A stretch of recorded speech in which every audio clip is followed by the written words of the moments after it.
Now, if I may, this next person joined with the governor in meeting at the White House with the president.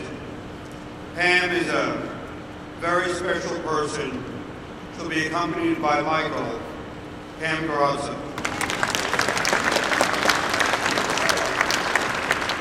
Good evening, everyone. Thanks so much for being here. It means a lot to those of us who need your support. 1 year ago, I attended Governor Christie's first Candlelight Vigil. I was celebrating my son's recovery. His name is Carlos.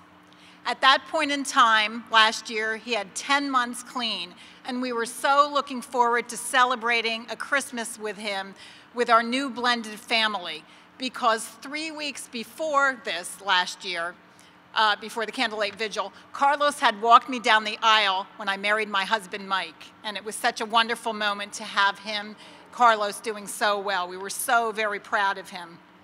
I had so much to be thankful for at the vigil that evening, because you see, Carlos, at age 23, had spent the last 7 years of his life in and out of recovery. He started drug use at age 15 and a half, smoking pot. It began, you might say simply, I know a lot of folks think that marijuana is not a real issue, but Carlos, if he were here, would be the very first one to tell you that for him and for countless others, marijuana was a gateway to other drugs, such as the opioids that he took at the age of 16. Carlos's struggle ended last December 23rd. We don't know what happened that night that he chose to take drugs again. He died from a fentanyl overdose 2 days before Christmas. I applaud Governor Christie for exhibiting the kind of leadership necessary to put opioid awareness and recovery efforts on the front burner, both at the state and national levels. The governor speaks from his heart with a fierceness and compassion that is critical to fighting this epidemic, because that's what it is, it's an epidemic. And he works unceasingly to get programs in place to support those in recovery as well as their families and loved ones. I want to now speak for Carlos, what I believe he would say to you if he were up here on this podium tonight. First, he would implore you to see people as individuals, not as addicts. In fact, he would ask you to remove that word addict from your vocabulary. These are human beings. They're our sons, our daughters, our loved ones, our coworkers, our friends, our neighbors. See them as people who have a disease, who have a substance use disorder. It's a disease. Carlos often told others, I worry about what people look at me when they see me, about what they think. Do they see me as someone who's a drug user? Do they see me as someone that they picture with a needle in his arm? I have hopes and dreams. I'm 23 years old. I have a job. I have a girlfriend who I love. I'm going back to school.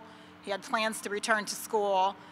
I'm a human being struggling, just like everyone is struggling with something or another. I have plans to get married and have a family. Carlos had wanted to get a degree in engineering so that he could go to countries where he was needed to help set up water programs to bring clean water to people who don't have it. That's who my son was. That's how I want him to be remembered. When he used that day on December 23rd, why he used, we'll never know. But we all know that the effects of opioids on the brain are extremely powerful and long-lasting. Carlos would tell you also to educate yourselves about the disease of substance use disorder. Learn what it is and what it is not, and tell others. Share your knowledge with others. Carlos would also encourage you to support people in recovery because they are some of the bravest and strongest people you will ever know. Recovery is the hardest thing to do because it takes focus, concentration, extremely hard work, determination, and it also takes vigilance because the pressures and the temptations are everywhere.